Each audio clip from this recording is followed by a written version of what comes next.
Olá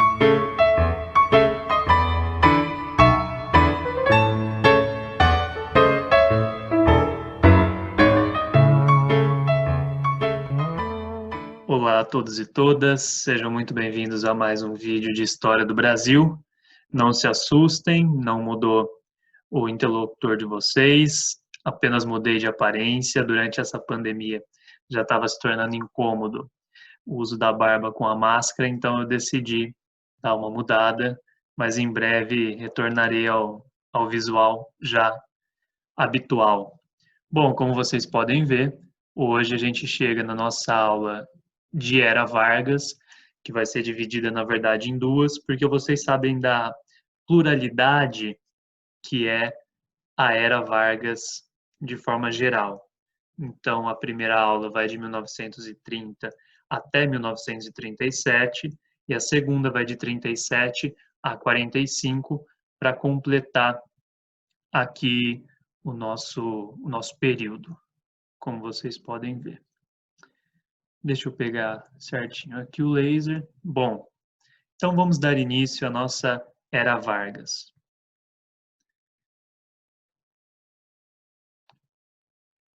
Como vocês se lembram, nós estávamos falando da Primeira República, né? Diversos movimentos, movimento tenentista, 18 do Forte, como aquela burguesia cafeira estava se comportando com a política, até que a gente chega no ano fatídico de 1930. O que acontece em 1930? Justamente uma articulação entre Rio Grande do Sul, Minas Gerais e Paraíba, tá? Para lançarem um candidato contra São Paulo. Quando a gente conversou na aula anterior, havia ali uma disputa entre São Paulo e Minas Gerais, mas que durante certo período foi uma disputa mais amena, porque tivemos acordos ali para a gente ter a substituição do poder, nenhum acordo formal, né? Mas algo que se tornou usual, a substituição do comando entre São Paulo e Minas Gerais. De um lado, nós tínhamos Júlio Prestes, representando São Paulo, e justamente do lado dessa coligação Rio Grande do Sul, Minas Gerais e Paraíba, tínhamos Getúlio Vargas, essa figura que estava ascendendo politicamente. Júlio Prestes sai vitorioso, porém há uma negação dessa vitória pela coligação. Eles dizem que foram fraudadas as eleições e não aceitam esse resultado. Então, a forma que o Getúlio Vargas chega ao poder é justamente pelas armas. É uma chegada não democrática. Agora, muito se discute se as eleições eram democráticas ou não, tá? Mas como a gente pretende aqui abordar os temas a partir de uma perspectiva dos vestibulares, eu não vou entrar em nenhum debate historiográfico de âmbito mais acadêmico, tá? O que interessa para a gente é que Júlio Prestes vence a disputa eleitoral, que não é aceita, o resultado não é aceito por Getúlio Vargas e seus apoiadores. Então, há uma articulação para a tomada do poder de forma violenta, de forma imposta, tudo bem? Aí vai chegar naquele ponto em que discute-se se foi um golpe de Estado, se foi uma revolução, porque para muitos, 30 é uma revolução. É o ano que coloca fim a aquelas elites agrárias que comandavam a política. Outros vão falar, não teve uma ruptura como se vende. Mas, novamente, eu não vou entrar nesse mérito aqui. A gente vai ver o que Vargas fez de mais relevante, de menos relevante, o que mudou, o que continuou, mas a gente não pretende chegar a nenhuma conclusão aqui dentro dessa disputa historiográfica. Uma coisa que pode cair nas provas é justamente alguma charge, né? Essa daqui é justamente, ó, Júlio Vargas, ele dizendo, com licença, seu Julinho, e ele puxando a cadeira na qual está escrito presidente, né, como vocês podem ver aqui. Então, é literalmente Getúlio Vargas puxando a cadeira de Júlio Prestes. No nosso próximo slide, aqui está escrito governo provisório de 30 a 34. E a gente vai entender por que provisório. Né? Justamente porque não teve uma eleição que colocou Getúlio Vargas ali.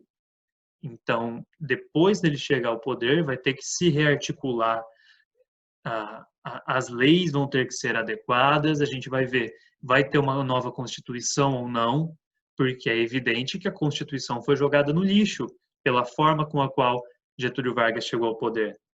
Não é possível continuar seguindo a Constituição que já existia se ele chegou de uma forma que é inconstitucional, tá certo?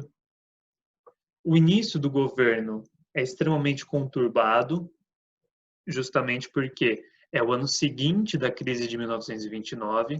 Vocês devem se lembrar bem que essa é uma crise que afeta, que ela tem origem na Europa, mas que ela afeta grande parte do mundo, e não é diferente com o Brasil. No segundo tópico aqui eu digo, em todo o mundo aumentou a necessidade de maior intervenção estatal na economia.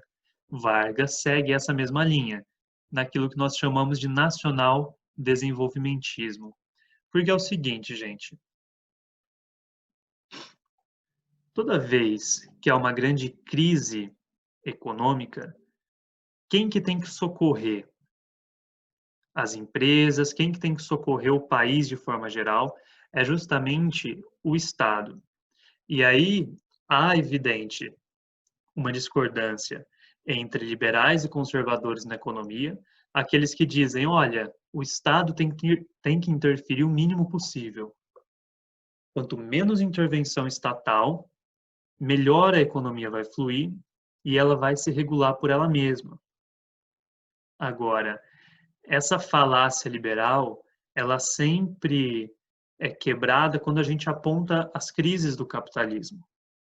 Veja, os estados saíram extremamente fortalecidos a partir da crise de 29, não fortalecidos economicamente. É evidente que a crise teve um papel, a crise atuou de forma muito negativa para as economias do Estado. Mas pensando o papel do Estado na economia, o Estado saiu fortificado, porque os países entenderam que era necessário um resgate a partir dessa centralização do poder, a partir do Estado. Lembrem que Vargas queimou café numa tentativa de regular os preços, até porque lá em 1906 foi assinado o Tratado de Taubaté, que dizia que o Estado compraria o excedente da produção de café. Isso para tentar favorecer os produtores, né? Mas chegou um ponto que tinha tanto café acumulado, o que eu preciso fazer? Se eu tenho muito café e eu preciso que as pessoas comprem por um preço melhor, senão o preço vai lá para baixo, eu preciso sumir com esse café. Então, houve queimas de estoque de café para controlar o preço do grão. Tudo bem? O Estado, então, como árbitro das questões entre o capital e o trabalho. Vargas criou o Ministério do Trabalho, da Indústria e do Comércio. E aí a gente já vai entrar numa situação que é muito delicada. A seguinte, Vargas é visto ainda por muitos como o pai dos pobres. Dentro daquela mesma linha de raciocínio, na qual ele é o doador dos direitos, ele é o bonzinho, o pai. Então é uma política paternalista, como se Vargas tivesse concedido, por bondade própria, direitos aos trabalhadores, inclusive a criação do Ministério do Trabalho. Ora, hoje há linhas de pesquisa que demonstram que houve muita luta dos trabalhadores e da sociedade para que esses direitos fossem conquistados. Então, há uma agência dos próprios trabalhadores, da própria sociedade. O que Vargas fez foi justamente tentar lidar com as relações conflituosas, ele tentou controlar as efervescências que surgiam, e a gente está falando isso desde o início do século XX, como a gente viu nas aulas anteriores, o auge naquelas greves de 1917, mas as greves não param com a chegada de Vargas ao poder.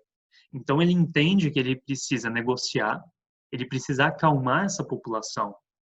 É uma troca, então. Vargas se vê pressionado pela continuidade das greves a fazer alguma coisa. E é assim que surgem os direitos trabalhistas durante a Era Vargas. Bom, passando aqui para o nosso próximo slide, algumas coisas que aconteceram após a tomada do poder. Primeiro que Vargas fecha o Congresso e o Legislativo Estadual, assim como os partidos políticos. Então, é uma chegada totalmente autoritária. Forças heterogêneas atuavam sobre o regime. Ora, essas forças podem ser exemplificadas como os tenentes. Vocês lembram que a gente falou dos tenentes lá em 1922, né? O que os tenentes queriam? Uma ruptura com a economia cafeeira e antifraude eleitoral. Então, os tenentes eles estavam falando, olha, é preciso terminar com aquela política que atende às oligarquias locais. Ainda nessa lógica, nessa mesma intenção, que muitos intérpretes desse período falaram que 30 foi uma revolução por ter rompido com as origens agrárias. Já outros autores, como por exemplo Boris Fausto, vai dizer que 30 é a origem do populismo. E ora, o que é o populismo? É aquela figura carismática, novamente o homem paternalista, que consegue lidar com as massas, que consegue comandar o povo. Hoje há muita problematização em torno do uso do termo populismo, porque ele pode diminuir as lutas que aconteceram. Entende? No seguinte sentido, ora, é como se o povo estivesse totalmente entregue e aquele líder carismático nos guiasse, comandasse toda a massa. Como se as pessoas tivessem caído em uma fala populista, entende? Em alguém que está usando o povo. Não é para cair nenhuma questão aqui em mérito de valor, tá? Mas é para apresentar que hoje é uma discussão em torno do termo populismo. E vocês podem ver, principalmente nos jornais, agora principalmente durante a campanha eleitoral, pessoas falando sobre o populismo. Mas, ora, o que é o populismo de fato? Entendem? Depois dessa pequena digressão, outra força política muito importante é a própria burguesia cafeira, que exigia um tratamento especial para superar a crise de 29. Essa elite não perde força de uma hora para outra. Também é errado a gente pensar que Vargas rompeu com essas elites agrárias. Então, há diversas forças atuando, são diversos vetores atuando sobre o regime varguista.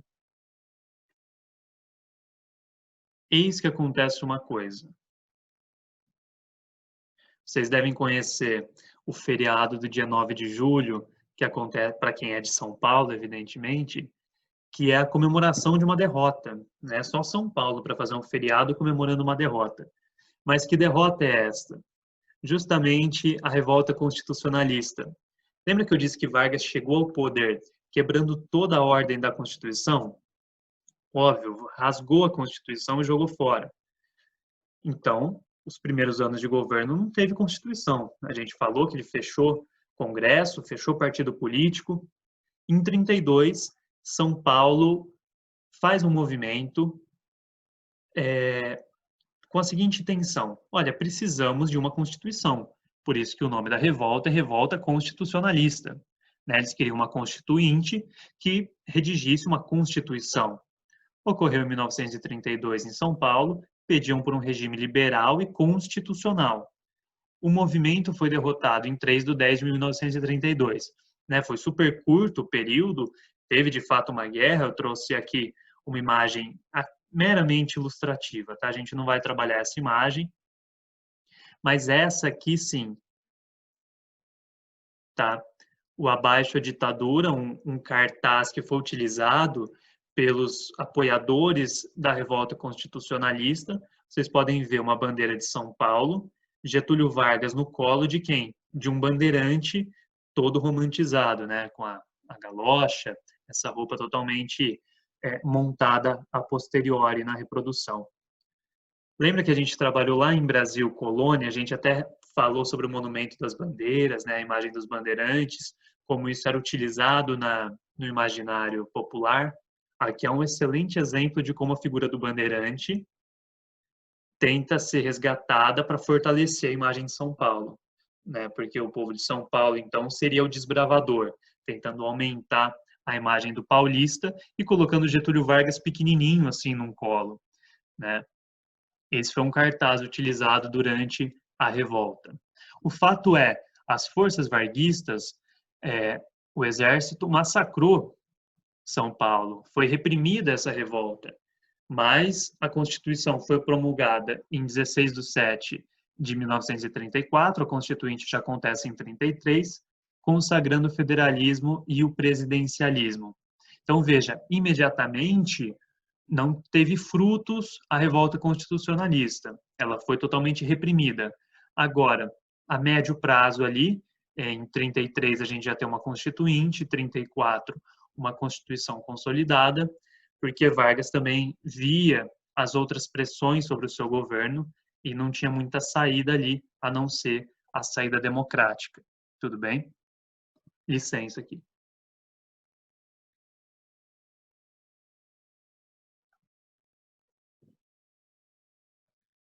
Passando para o nosso próximo slide, eu trouxe a figura de homens que lideraram seus respectivos países na década de 20 e na década de 30.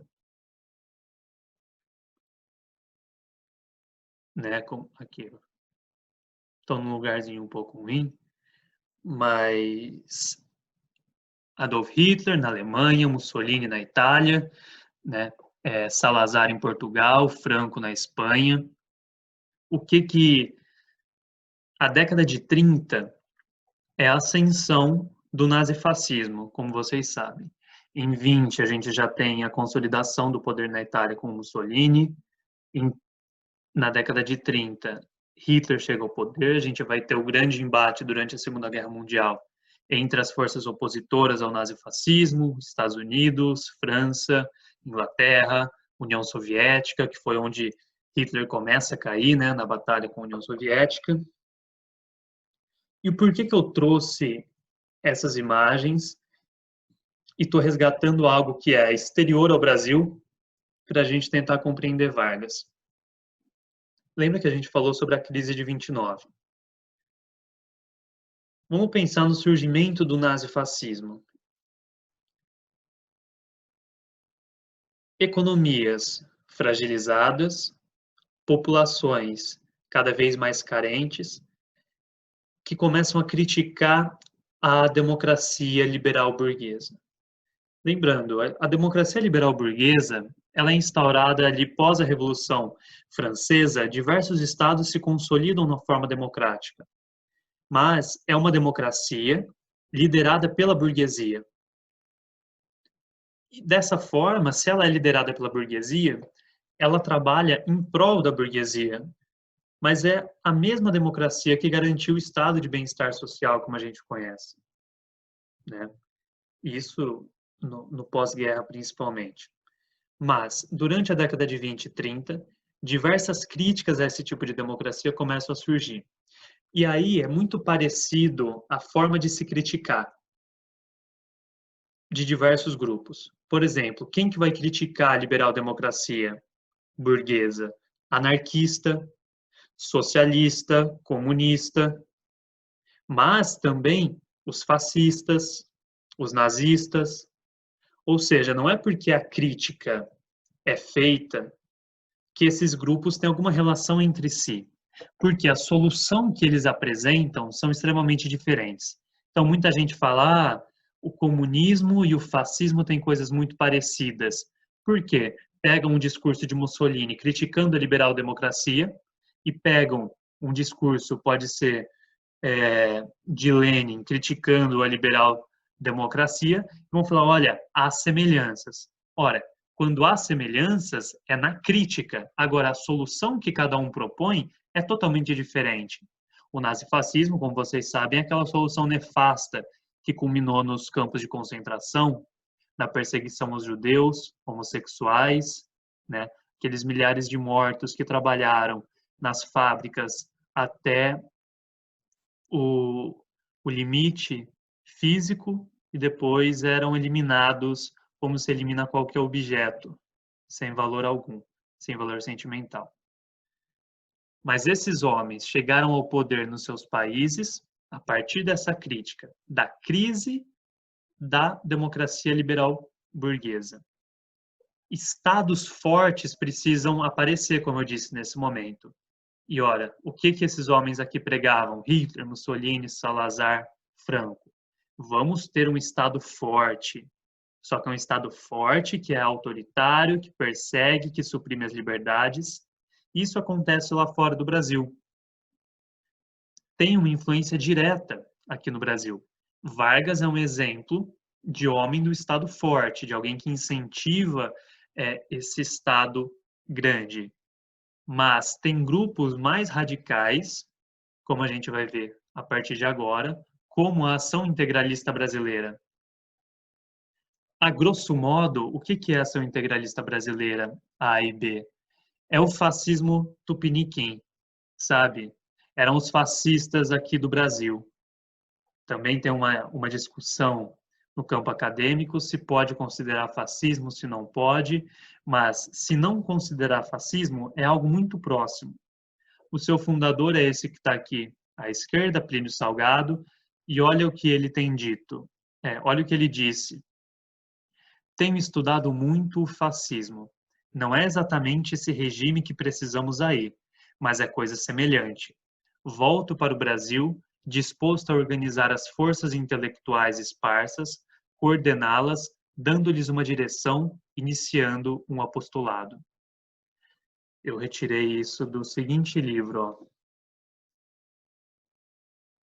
Integralismo, do Elgio Trindade. É um livro muito interessante, já é um tanto antigo, se eu não me engano ele é da década de 70, mas é um dos livros fundadores, né, da historiografia em torno do integralismo. Recomendo a leitura para vocês. Eu retirei esse trecho daqui. É uma carta que Plínio manda para um companheiro dele quando ele está na Itália.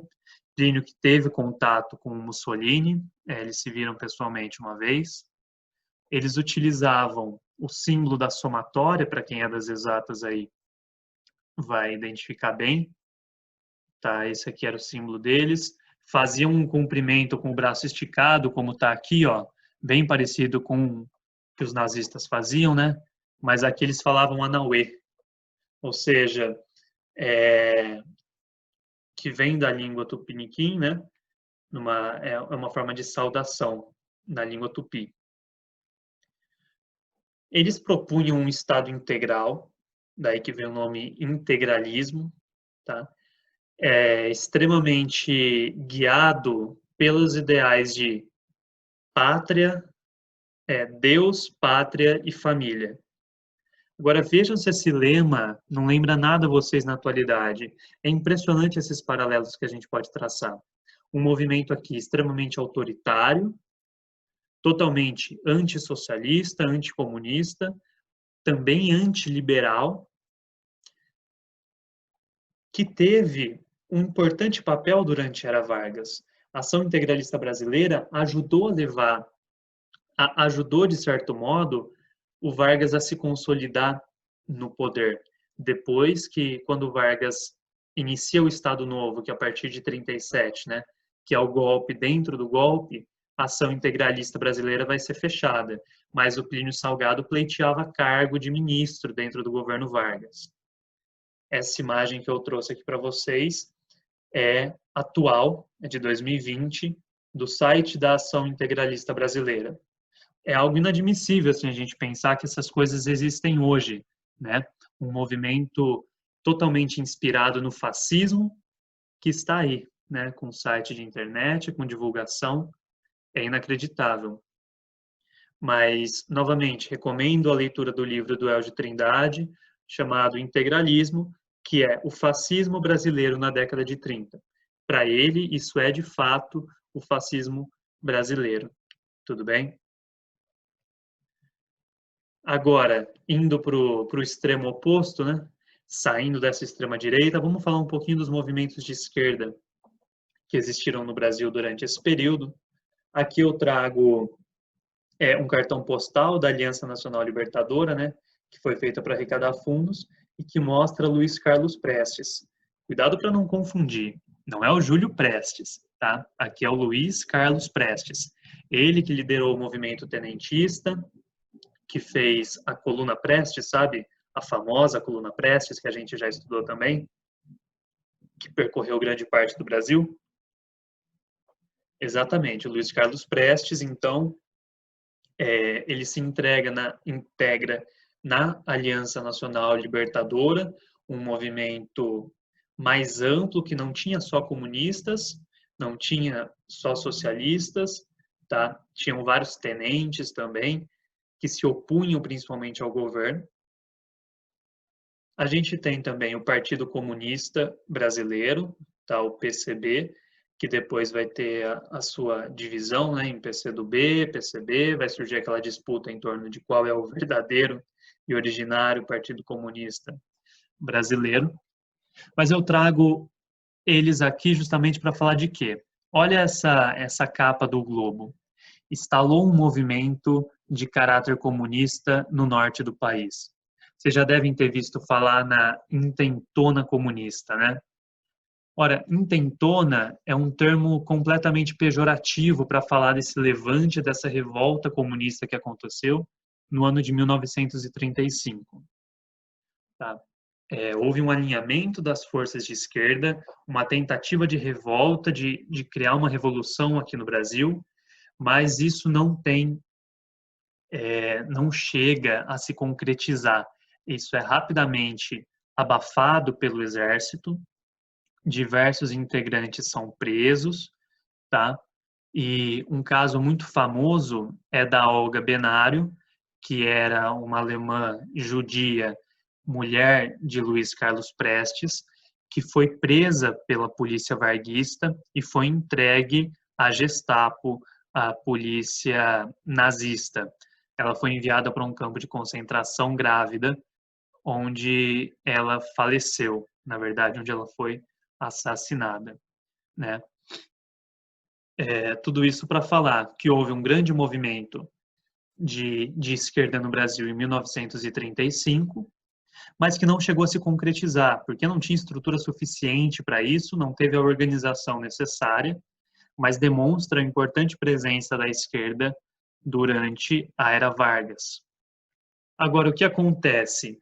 Em 1937, vai ter o golpe dentro do golpe, como eu falei. E tá vendo que eu coloquei aqui Plano Cohen? É o seguinte, vejam que a gente acabou de falar do movimento de esquerda aqui no Brasil. O Plano Cohen é uma carta que supostamente descrevia todo o passo a passo, o planejamento de uma revolução no Brasil. Posteriormente, se descobriu que esse documento era falso, foi um documento falsificado, mas ele foi utilizado para aterrorizar a população no seguinte sentido: olha, precisamos fazer alguma coisa. A revolução vai estourar aqui no Brasil e Vargas era um grande opositor ao comunismo. Então, ele utilizava muito como propaganda o discurso anticomunista. Então, chega no ano de 1937, colocam em prática o Plano Cohen, esse amedrontamento da população por um suposto levante comunista, é decretado estado de guerra e no dia 10 de outubro, Getúlio Vargas fechou o Congresso e em seguida extinguiu os partidos. Tá? Uma nova Constituição é elaborada por Francisco Campos, simpatizante dos integralistas. Ora, não teve uma constituinte. Francisco Campos, que era um simpatizante do movimento integralista, rediz ele mesmo a nova Constituição. É assim que se dá a fundação do Estado Novo. Esse aqui é o nosso último slide, porque para a gente falar do Estado Novo, que vai de 37 a 45, nós vamos ter uma aula especial. E eu espero aqui ter pelo menos apresentado os principais pontos durante esse primeiro período da Era Vargas, tá bem? Numa breve numa breve revisão que a gente pode fazer aqui, é o seguinte: a chegada de Vargas no poder, ela se dá assim de forma autoritária, antidemocrática.